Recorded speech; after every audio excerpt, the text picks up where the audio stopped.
ఇక జిల్లా సమస్యలో మీ ఎమ్మెల్యేలు ఏం పీకనప్పుడు, మీ ఎమ్మెల్యేలు జిల్లా స్థాయిలో ఎవరి నియోజకవర్గాల్లో వాళ్ళు ఏం పీకనప్పుడు, అధికారులు ఏం పని చేయనప్పుడు ఆ సమస్యలన్నీ కూడా ముఖ్యమంత్రి స్థాయికి, ముఖ్యమంత్రి దృష్టికి వస్తే పరిష్కరిస్తారట. దీనికి మినీ అసెంబ్లీ అని పేరు కూడా పెట్టిరట. ఈ సకదానం సల్లగుండా మరి ముఖ్యమంత్రి ఇంటి ముంగట వచ్చి ధర్నా చేస్తున్నారు, ఇంకా కూడా వాళ్ళ పోస్టింగ్లు రాలేదని. మరి గిది కనిపేదా? జిల్లా స్థాయిలో ఉన్న సమస్యలు ముఖ్యమంత్రి దృష్టికి తీసుకురావాలట, ముఖ్యమంత్రి ఇంటి బయట ఉన్న సమస్యలు ముఖ్యమంత్రి గారికి కనిపించాయట. ఆ పాపం ఎందుకు కనిపించాయి? ఎందుకు కనిపించాయి చెప్పురు? ఎవరికన్నా ఆలోచన ఉన్నదా? మీకు ఏమైనా ఐడియా ఉంటే కామెంట్ రూపంలో తెలుపురి. ఎందుకు అంటే ముఖ్యమంత్రి గారికి కేవలం టెర్రస్ పైన పడుకుంటారు, మంచి హాయిగా ఉంటుంది కదా. అక్కడి నుంచి వెళ్ళి చూస్తే కింద ఉన్న ఏం కనిపిస్తారు? అక్కడ బయట ఉన్న జిల్లాలో, దూరంలో ఉన్న జిల్లాలు మాత్రమే కనిపిస్తాయి. అక్కడ జిల్లాలో ఏమో సమస్య ఉన్నట్టుందిగా, నా బిల్డింగ్ నుంచి నాకు కనిపిస్తుంది, ఆ సమస్యకి ఇక్కడ తీసుకురావా, ఇక్కడ మినీ అసెంబ్లీ ఒకటి పెడదామంటారు. సార్ మీకు కింద ధర్నా చేస్తారు కదా సార్, విద్యార్థులు వాళ్ళు వీళ్ళు నిరుద్యోగులు, వాళ్ళకి ఇంకా పోస్టింగ్లు రాలేదని వాళ్ళు ఇబ్బందులు పడుతుంటే వాళ్ళు కాళ్ళ కింద ఉన్నారు, నాకు కనిపించరు, నేను నా కళ్ళకు సమానంగా ఉన్నది చూస్తా, నా తల దించే పరిస్థితే లేదని చెప్పేసి ఇక ముఖ్యమంత్రి ఉన్నట్టయితే కనిపిస్తుంది. రేవంత్ రెడ్డి గారు మంచి చేసినప్పుడు మంచి చేశారని మేమే పొగిడినాం, మేమే మెచ్చుకున్నాం, మేము చాలా హర్షించినాం, అభినందించినాం. ఇట్లా మీ ఇంటి ముంగట ఉన్న సమస్యను ఒక్కసారి ఒక 2 నిమిషాలు మీ కావనుకొని ఆ మెట్లు దిగొచ్చి వాళ్ళకు హామీ ఇచ్చి ధైర్యం ఇవ్వాలి. నేను గిదే చెప్పిన, గిదే మొత్తుకున్నా, గత వారం నుంచి గిదే మొత్తుకున్నా. ఎవరికైనా సమస్య ఉన్నప్పుడు, ఎవరికైనా ఇబ్బంది ఉన్నప్పుడు సమస్య పరిష్కారం అనేది సెకండరీ. ఫస్ట్ ఆ హోప్ ఇవ్వండి, ఆ ధైర్యం ఇవ్వండి, వాళ్ళ భుజం తట్టి నేనున్నానని చెప్పేసి వాళ్ళకి ధైర్యం చెప్పుర్రి. ఒక 2 నిమిషాలు మెట్లే దిగొచ్చి డోర్ బయటకు వచ్చి మీరు ఏం బాధపడుకుని, మీరు ధర్నా చేయకూరి, అధికారులతో నేను మాట్లాడతా, దానికి సంబంధించిన చర్యలు నేను తీసుకుంటా, మీకు త్వరగా పోస్టింగ్ వచ్చే విధంగా నేను ప్రయత్నిస్తా అని చెప్తే అయిపోయి వాళ్ళ మనసు కుదుట పడుతుంది. మీరు చేయాల్సిన ప్రాసెస్ చేపిరి. ఆ ధైర్యమే ఇవ్వలేకుండా ఆ సమస్యలు కళ్ళకు కనబడనట్టు వ్యవహరిస్తే ఎక్కడో జిల్లాల సమస్యలు మీ దగ్గరికి రావాలి, మీ ఇంటి ముంగట మీ గేటు బయట ఉన్న సమస్యలు మీ కళ్ళకు కనబడతలేవా అంటే సిగ్గుచేటి ఇవ్వాలా? ఏది నమ్మాలో చెప్పుర్రి? మీరు నిజంగా చిత్తశుద్ధితోటి ఉన్నట్ట, లేకపోతే మినీ అసెంబ్లీ అని చెప్పేసి నటిస్తున్నట్ట? ఇక అది వారికే తెలవాలి, ఇక అది వారికే వదిలేస్తున్నాం. ఇక మేము చెప్తే అరిచినట్టుంటుంది. డిప్యూటీ సీఎం నివాసం ప్రాంగణంలో ప్రజాభవన్లో శుక్రవారం జరిగిన ప్రజావాణిలో ఒక యువతి కాంగ్రెస్ నేత, రాష్ట్ర ప్రణాళిక సంఘం ఉపాధ్యక్షుడు చిన్నారెడ్డి కాళ్ళ మీద పడిన తీరును కాంగ్రెస్ నిరుద్యోగులు కదిలించింది. గతంలో కాంగ్రెస్ హామీ ఇచ్చినట్టుగానే గ్రూప్ 2లో 2000, గ్రూప్ 3లో 3000 చొప్పున పోస్టులు పెంచాలని ఆమె ప్రాధేయపడింది. అర్హత సాధించిన వారికి గ్రూప్ 1లో మెయిన్కు 1% 100 చొప్పున ఎంపిక చేయాలని చెప్పేసి ఆమె కోరిందట. కాళ్ళ మీద పడే పరిస్థితి ఇక ఉప ముఖ్యమంత్రి ఇంటి ఎదుట ఇట్లా ఉన్నదట. ఎవరైనా చిన్నారెడ్డి, రాష్ట్ర ప్రణాళిక సంఘం యొక్క ఉపాధ్యక్షుడు చిన్నారెడ్డి గారి పైన ఇక సరే అంటే ఆమె వేడుకుంటా ఉంది, ఆమె గోడు చెప్పుకుంటా ఉన్నది. నేనేం చెప్తున్నా అంటే ప్రజల్లో చైతన్యం లేకపోవడం ఇదంతా కూడా. ఇప్పుడు ఈ అక్కనో ఈ చెల్లెనో ఏం చేసింది? కాళ్ళ మీద పడి ఇక మొక్కుతుంది. ఒక కాంగ్రెస్ లీడర్ కాళ్ళ మీద పడి దయచేసి ఆ నిష్పత్తి పెంచుర్రి, ఆదుకోర్రి, సరిగ్గా ఇన్ టైంలో రిలీజ్ చేయరు, ఆమె గోస, ఆమె బాధలు, ఆమె గోడు అంతా కూడా చెప్పుకొని ఈ కాళ్ళు మొక్కే వైనం మీద చూస్తా ఉన్నాం.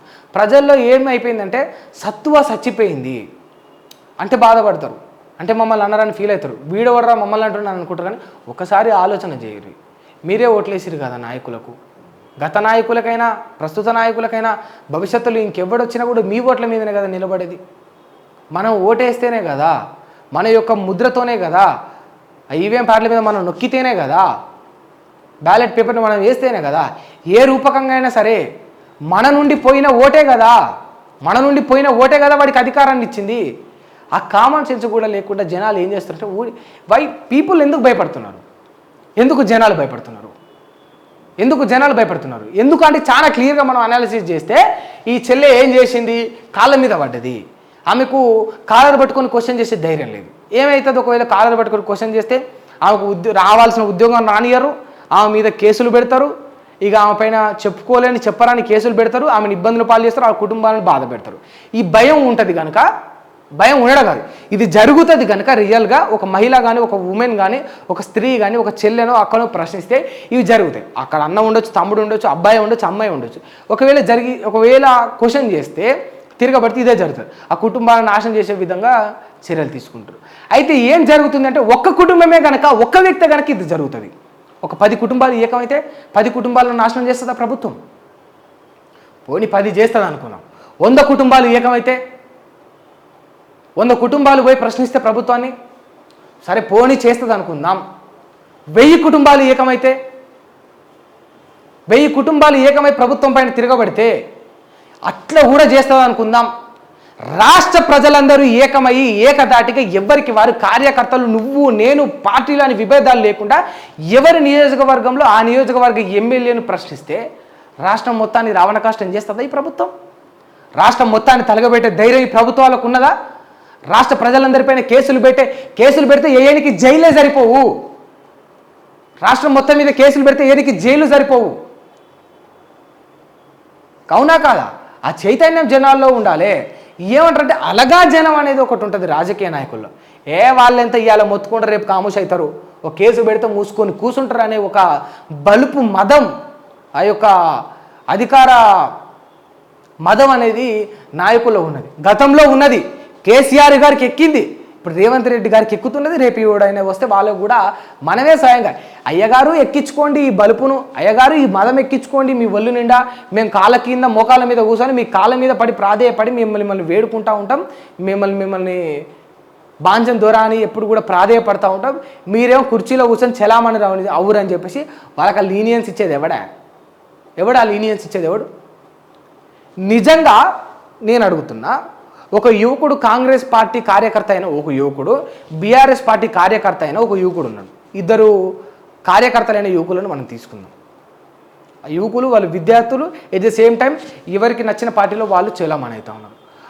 ఈ కాంగ్రెస్ పార్టీ కార్యకర్త అయిన యువకుడికి ఉద్యోగం రాకపోతే కాంగ్రెస్ పార్టీని క్వశ్చన్ చేసే ధైర్యం ఉండదు, ఆలోచన ఉండదు.